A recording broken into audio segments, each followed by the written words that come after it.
Coming to you direct from Silencer Shop Studios, home of the Glass Case of Emotion. SilencerShop.com, the easiest way to buy silencers online, period. Stand by for education, enlightenment, enjoyment, and entertainment. He's not here to talk about your feelings. He's not here to say what you want to hear. He's here to say what needs to be said. Ladies and gentlemen, and children of all ages, please welcome your host, the pimp hand of America, Professor Paul Markle. Hey, hello, and welcome back to Student of the Gun Radio. Everyone in the Student of the Gun listening audience, planet-wide, not just nationwide, we're planet-wide. I know you freaks down there in Australia are listening. Hello, freaks in Australia. But are you intergalactically certified? I am intergalactically certified. I am an intergalactically certified EMP. Just ask me and I'll tell you. Welcome to Student of the Gun Radio, and I am your host, Professor Paul Markle. I'm sitting inside of the glass case of emotion right now, and on the outside of the glass case of emotion is Jared, the digital mastermind, the other voice that you will hear infrequently. Is it frequently or infrequently? Did you know that, man, I don't remember. Oh, The Weeknd made a song about that. It's called Often. Often. Yeah. Is it flammable or inflammable? Both? Yes. Hey, you know what your brother has rediscovered, the shipping ogre? Or discovered for the first time. And I'm rediscovering it, I guess. What? The Sopranos. Oh. Man, yeah. Well, I wish they were he still, was a like, little current. kid. He was in, like, kindergarten. Not even kindergarten. When the Sopranos launched in 99, your brother was 2 years old. So, yeah, I remember you used to watch that at the house in Ohio, didn't you? Mm-hmm. Yeah, we actually, about, I don't know, somewhere around the 2001, 2, 3 time frame, we would get the discs. We would get the video discs, and we would binge watch on video disc.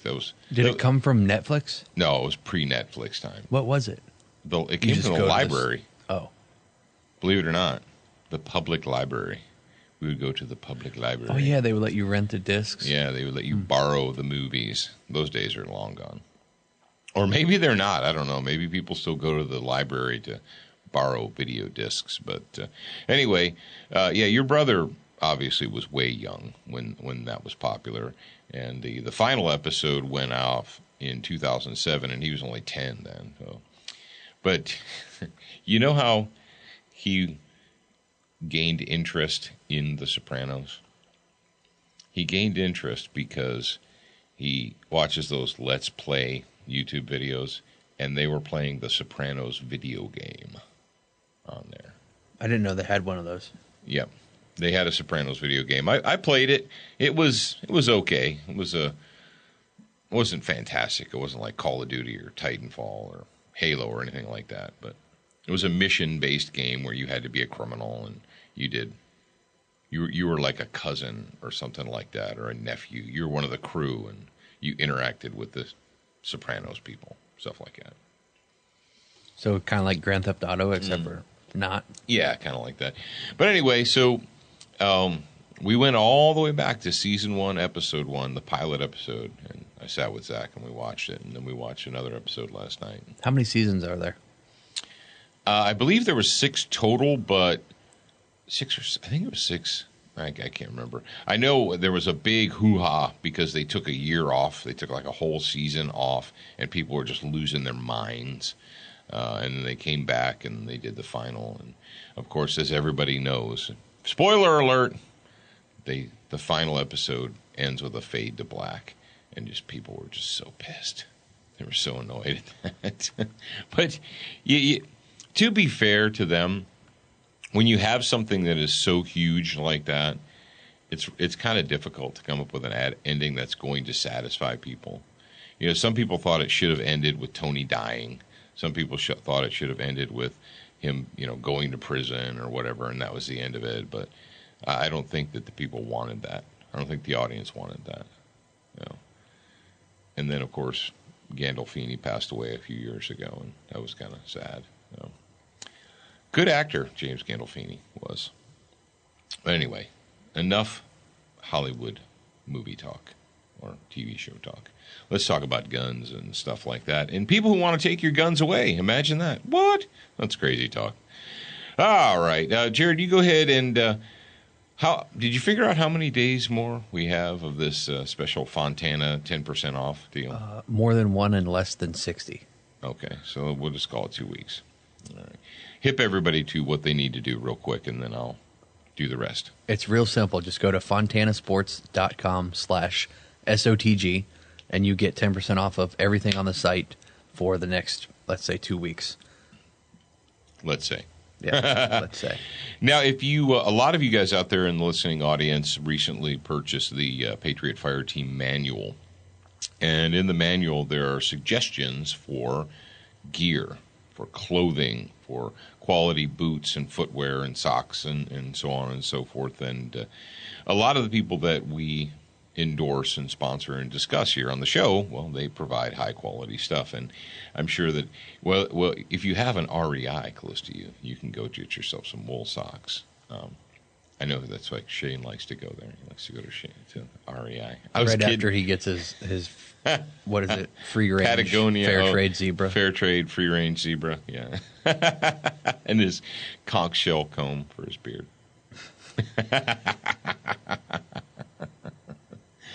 All right, if you're looking for stuff, you can go to brownells.com. They've got lots of stuff for you, the gun culture person. Even if you don't have a gun, they've got stuff for you. If you are in a storm-prone area, which is pretty much everywhere in America, go to brownells.com. Century Arms, the sweetest smelling arms maker in the U.S. of A. Makers of the C39 V2 rifle, and they've got pistols.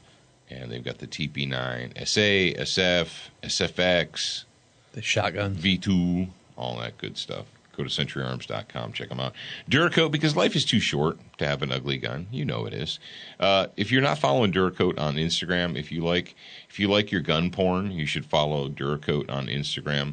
There's some really cool Duracoat jobs. Did you see the Rebel Alliance Tavor rifle on Duracoat? Somebody did a Duracoat job on a Tavor rifle. That's from the IWI. And it's the Rebel Alliance theme. And it is cool. It is one good-looking rifle. I was pretty blown away. But you guys should actually follow them on Instagram. It's like LCW Duracoat is their Instagram handle. Yeah, I just went to Instagram to look, and that was the first thing that popped up was Duracoat. I was like, oh, that's kind of nice. Did you Made see it easy to get there. Do you see the Rebel Alliance one there? I'm going to their page now. It's pretty cool. And actually, some of our work, some of the Student of the Gun work has been featured on it, too. So, yeah, including Student of the Gun tattoos, which you can order, obviously, from Duracoat. Or you can go to the mobile app and you can direct order it from there. That's kind of cool if you like your gun porn and cool pictures and what have you. SWAT Fuel, why? Well, because it's made for the occupational athlete. If you have to do anything physical with your job, SWAT Fuel is for you. SWAT Fuel, you can get it at swatfuelstore.com. And when you go there, make sure that you're using the promo code SOTG2015. Because you're going to save yourself some money, and we're all about saving you money here. You can get Frog Lube from froglube.com, or you can go to Brownells and buy it, or do whatever you want. I don't care. You're an American. You might not even be an American. Maybe you're in the Caribbean, and you need to keep your steel drums from rusting. You put some Frog Lube on those. True story. True story. I wonder if they allow it in Australia or England. They might not. They're pretty bunched up there. Lastly, but certainly not leastly, let's go ahead and give it acknowledgement to our friends at Crossbreed Holsters, the makers of the Super Tuck Deluxe, the most comfortable in the waistband holster you're ever going to wear. Attention, new listeners. We produced a free training video series called 7 Training Tips That Could Save Your Life. We want you to have access to this life-saving information. Get instant access now at studentofthegun.com. Do you watch Student of the Gun TV, read the blog, and follow us on Facebook? If you answered no to any of those questions, you are wrong, but you can easily fix yourself. Go to studentofthegun.com to find everything SOTG. You know, it must be something. I'm not the first one to say this. I'm sure that many other radio hosts have opined about the closeness of the ocean and being a liberal lunatic. So over on the East Coast, you have Connecticut and Massachusetts and New York and New Jersey, and they're all obviously in close proximity to the ocean, and they're populated by liberal lunatics. And then over on the left coast, on the Pacific coast, you have California and Oregon and Washington State, and they are populated by predominantly lunatics. Especially the closer to the ocean you get, the farther away from the ocean. What I know about Oregon and Washington is the farther away from the ocean you get, the more conservative and reasonable and intelligent people are. But the closer you get, like Seattle and Portland and so forth, the more left-wing lunatics you have. And we've got a slave state. I know some of you in Washington are going to get pissed at me. You're going to be angry. You're going to be upset. But I'm sorry, but this is for you. It's all for you. I like to teach you all the rules. I get to see them set in stone. I like it when you chain me to the bed, but then you see it's never shown. All right, this story comes to us from www.king5.com. That's K5 News, NBC in Washington. And the story goes something like this. Washington Attorney General seeks legislation banning assault weapons. Uh-oh, there must be a crisis. Is there a crisis in Washington State? Did something happen? What is the number one tool of the fascist? The crisis. That's right. All right, Dateline Seattle, and this is from the Associated Press. Washington Attorney General Bob Ferguson is seeking legislation to ban the sale of assault weapons and high-capacity magazines. And the dateline on this is Wednesday. It's September 7th, which was a Wednesday. He said Wednesday he'll ask lawmakers. He's going to ask lawmakers to introduce a bill next year to prohibit the sale of semi-automatic weapons with certain military-style features and prohibit the sale of magazines capable of holding more than, holding more than 10 rounds of ammunition. Why is 10 rounds, why is that the thing? Why is that the number for psycho Well, that's reasonable, don't you know that? I have to think that they focus grouped that they went out and they did a focus group panel, and they're like, Mr. Man on the street, how many rounds do you think it's okay to have in a gun? Do you think it's okay to have 7? Do you think it's okay to have 9, 11, 12, 13? How many rounds do you think it's okay to have? And I've got to believe that 10 rounds was the happy medium, that it was the amount that, you know what 10 rounds is? 10 rounds is the amount that sportsmen won't complain about. That traditional American sportsmen, you know, the proud union member gun owners who vote Democrat, they don't get bunged up by that. The trap shooters and skeet shooters of America, I don't even see why people need to have 10.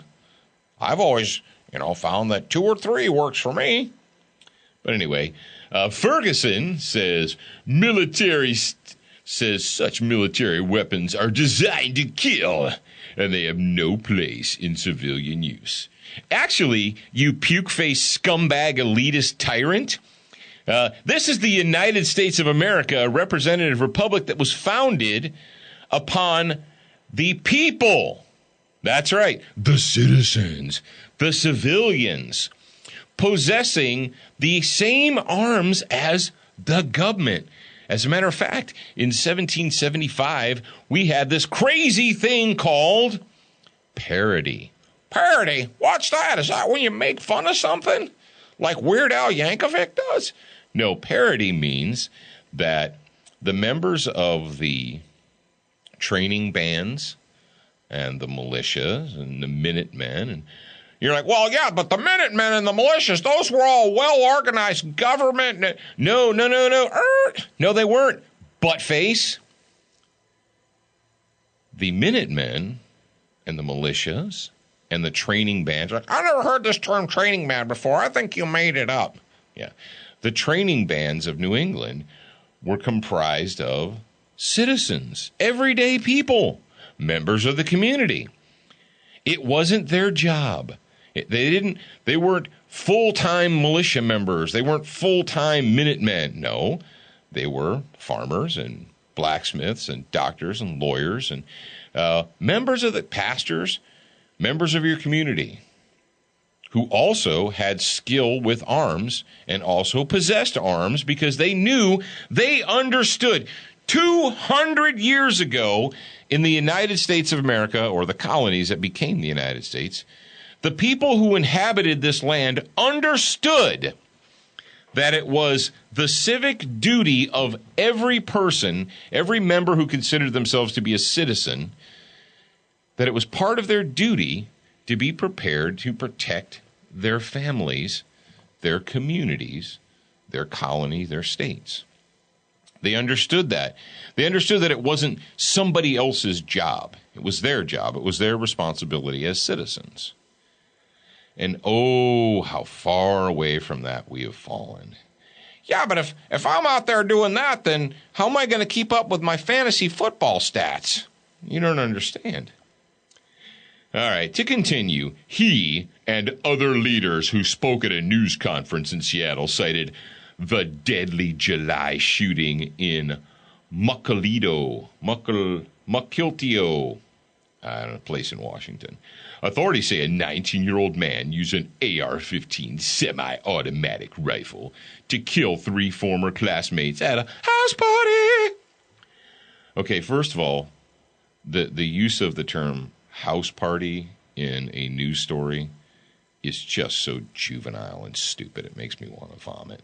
But other than that, Senator David Frock, a Seattle Democrat, surprise, surprise, surprise, says a number of states have passed similar legislation. He says Washington's proposal would grandfather in legally owned assault weapons, that is, until, like New York and New Jersey and how'd that grandfathering in stuff work for the people of Massachusetts? It worked very well, apparently. Yeah, until the Attorney General decided, I decided to redefine the law. And everything that you thought you were allowed to have that was legal isn't anymore because I said so. Here's the deal. If this passes in Washington State, you deserve it. What? What did he just say? That's not how we defend the Second Amendment by saying... No.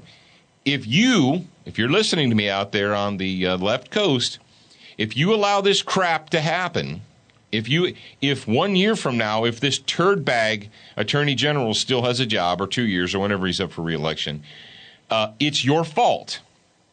And I'm not going to feel sorry for you. I don't feel sorry for Massachusetts. Sorry, if you're listening to me up in the Communist People's Republic of Massachusetts, I don't feel sorry for you. Because you've been reasonable for so many years.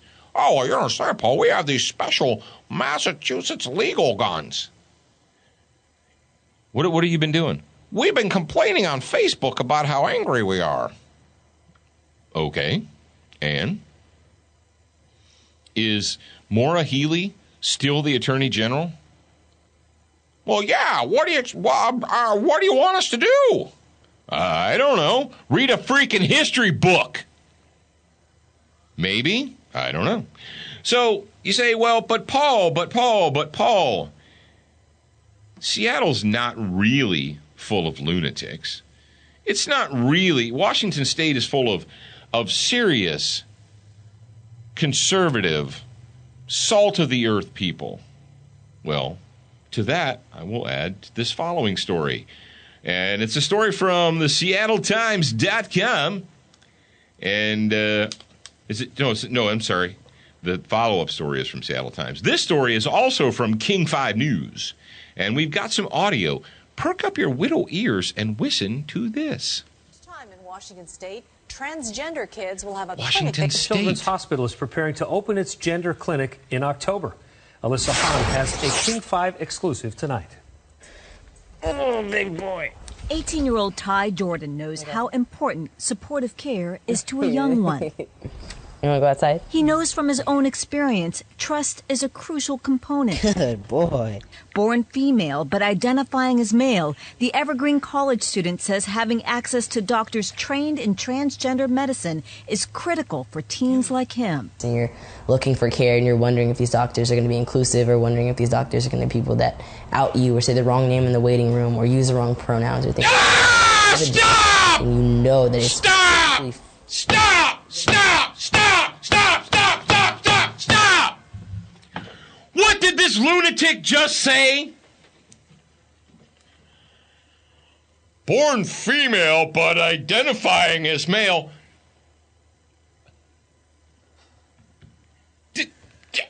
Ah! I can't take it. I cannot take this. No, I thought, hey, I'm going to get through this. I'm going to get through it. I am. Trust me, I'm going to get through it. No, I can't take it. I cannot take this psycho-liberal propaganda. Did you hear the buzzwords that this lunatic is using? Inclusivity and, use of incorrect pronouns. I'm sorry, folks. I apologize to you for losing it there. But no. They might out you and use an incorrect pronoun. Oh no! That's, he used an incorrect pronoun!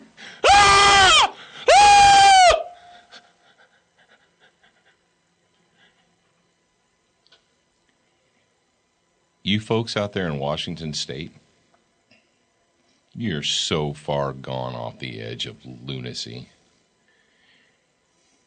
Seattle is a psycho cancer. You want to do something good in Washington State? Build a wall around Seattle. Are you kidding me? You're kidding me, right? Now, this is a, oh, look, it's a tug at your heartstrings story. From Seattle Children's Hospital, they're going to create a gender clinic to deal specifically with the individual needs of children that have mental illness, who look between their legs and aren't sure what their sex is. And it's sex, it's not gender, you lunatics. If you're born with a penis, you're a boy. If you're born minus a penis with this thing called a vagina, that makes you a girl. You don't get to choose. Now, you might think, why is the Seattle Children's Hospital, why are they pushing? Because I know a lot of you out there in the audience are thinking, there cannot be that many of these psychotic hishis that there's so many that they have to open a clinic. Like, how many can there be? A dozen that have to go to this clinic? Well, do you really believe that this is some kind, that this story here is all about, there's a huge demand. There's like thousands and thousands of children that look between their legs and are like, I don't even know what that is. I might be a boy. I might be a girl. Maybe I'm a sheep. Maybe I'm a chicken. I don't know. When are they going to open like species, gender, like I might be a dolphin. I know I was born with 2 legs and 2 arms, but I self-identify as a fish. Well, this very same Seattle Children's Hospital on August 26th of 2015, this story's from the SeattleTimes.com. Seattle Children's warns of potential infection risk. What? And this is a story by Sandy Doughton of the Seattle Times Science Reporter. Up to 12,000 children and young adults treated at Seattle Children's Bellevue Clinic and Surgery Centers. Jared, do you think are these the same places? Seattle Children's Bellevue and Seattle Children's Gender Clinic? I don't know. Because when I internet searched the Seattle Children's Hospital, this is a story that came up. It said, up to 12,000 children and young adults treated at Seattle Children's since 2010 could be at risk of infection from surgical instruments that may not have been properly sterilized. The hospital sending out warnings to patients and their family, offering free blood tests to include hepatitis B, C, and HIV. Interesting. So that's interesting to me. All right, moving on away from Seattle and their liberal lunacy. I actually had a dream last night. And you're like, what? You had a dream? I did have a dream. Did you have a dream? I had a dream. I was actually, for some reason, I woke up and I was thinking about the Concorde SST. Jared, what is, and this is, we didn't rehearse this, kids. I actually asked him earlier, but I'll ask you, if I say Concorde SST, what does that mean to you? I had no idea when you asked me earlier, but I looked it up and it was a plane. Yes. I asked your brother, and he said, is it a car or something? That's what I thought too. I have no idea. No, the Concorde Supersonic Transport is an airplane, and it could go faster than the speed of sound. As a matter of fact, it could go Mach 2.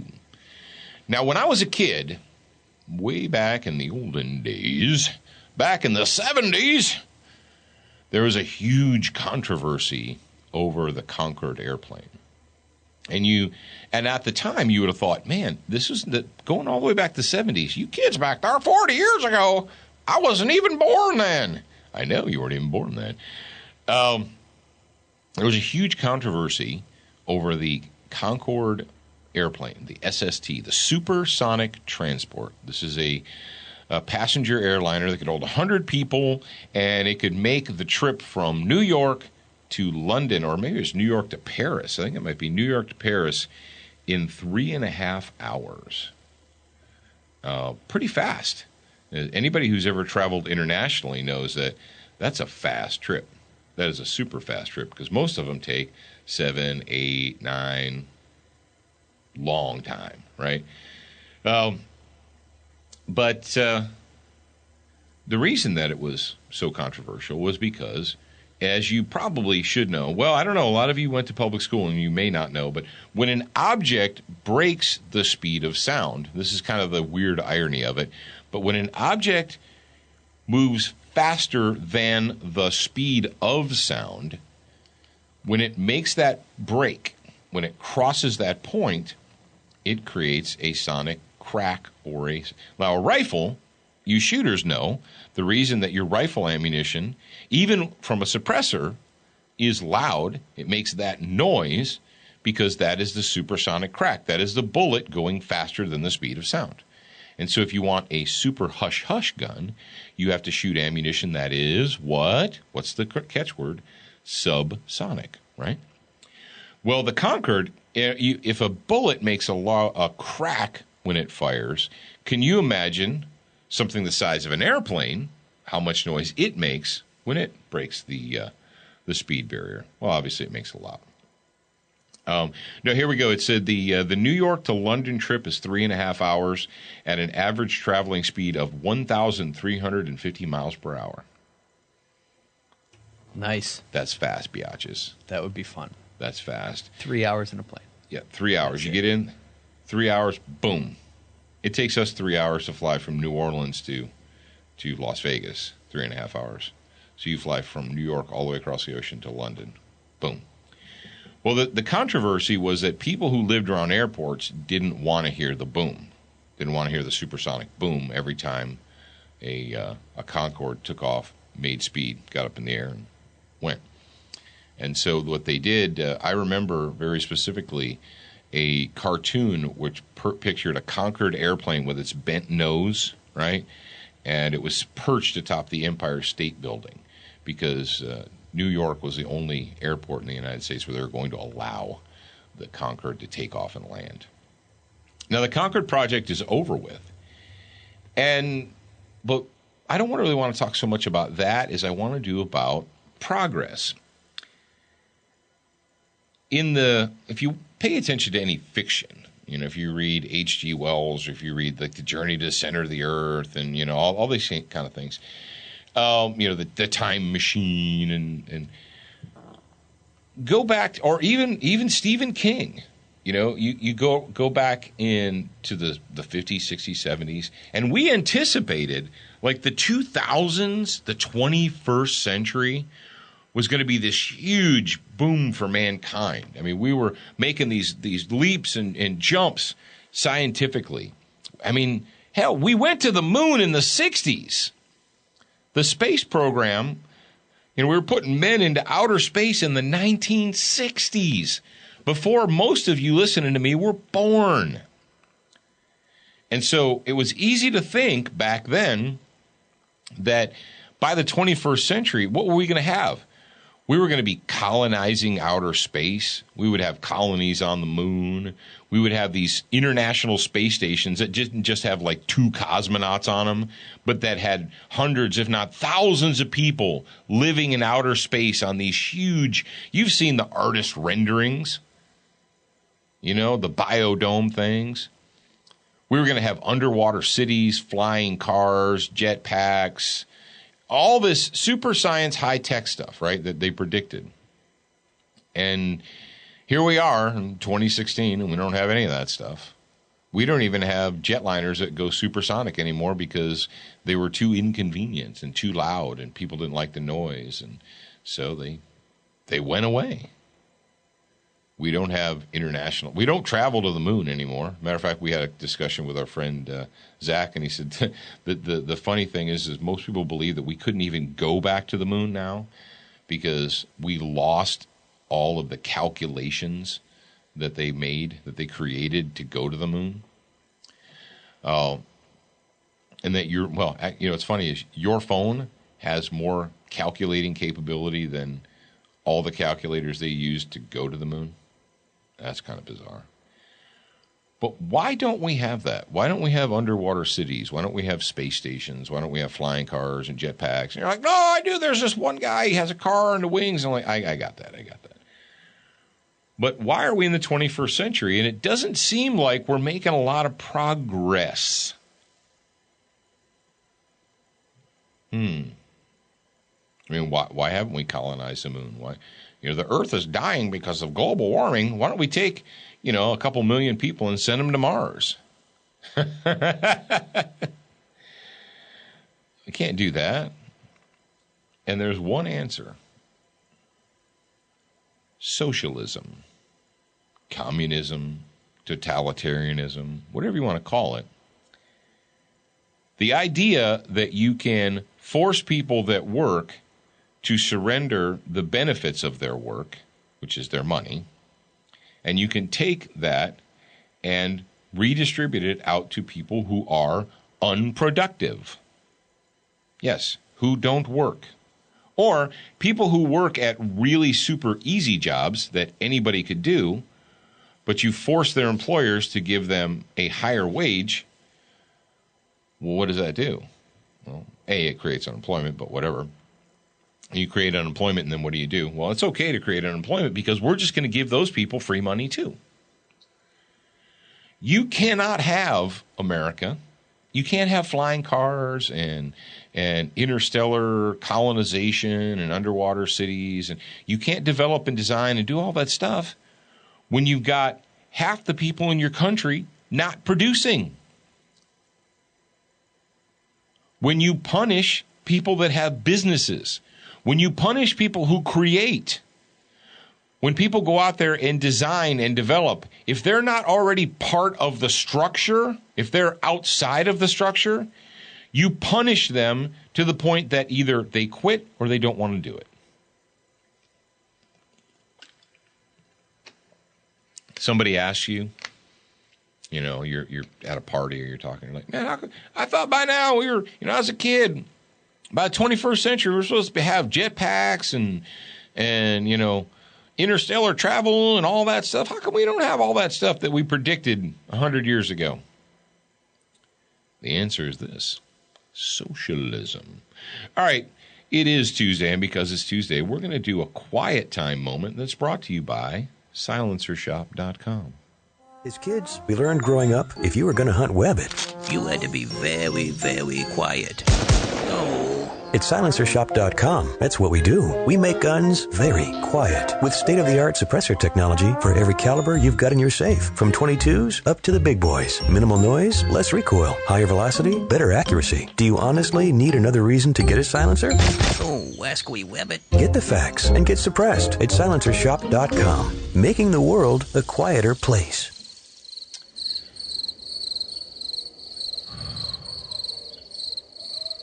After all that left coast, Pacific coast lunacy, I think we need a little bit of silencer shop quiet time, don't we? We do. Need a little bit of quiet time. As you probably know from listening to the show, when I was 13 years old, I read the book 1984. I actually did a book report on it. And that would have been around 1980. And then I was like, man, only 4 years, all this stuff's supposed to come true. Now, it didn't come true. It did to a certain extent in certain parts of the world. But George Orwell wrote the book 1984, and he also wrote the book Animal Farm, A Fairy Story. And that's originally what Orwell wanted to call the book, Animal Farm. He wanted to call it Animal Farm, A Fairy Story. And the publishers were like, no, that's not going to work. We're not going to do that. And they altered and changed it. Now, Orwell passed away not very long after he published 1984 and after he published Animal Farm. But both of those books are warnings against what? Well, they're warnings against the future communist socialist state. Now, Orwell, you may or may not know, he was a writer, but he was also a war correspondent. He was alive during World War I and World War II. And he was alive during the Great Russian Revolution. And what you probably have not been taught, and what you probably don't know, is the fact that despite the bloodshed and the murder and how they took the Tsar and his family out and executed him and so on and so forth, most people in the world embraced the idea behind the People's Revolution, the Workers' Revolution, this fairness that was going to result. And a lot of leftists in America, a lot of progressive thinking folks in America thought it was a great deal, and it was the future. And we needed to catch up to Russia. We needed to catch up to them because they had a fantastic idea going there. Now, when you're reading Orwell, if you don't know anything about world history, like today, like for instance, if you handed a 17-year-old kid today Animal Farm or 1984 and you had him read it, most of them wouldn't get it. Most of them would think it was an interesting story or that's kind of a funny story or a quirky story or it's interesting, but it's all fiction. Well, it is fiction, but it's fiction based on fact.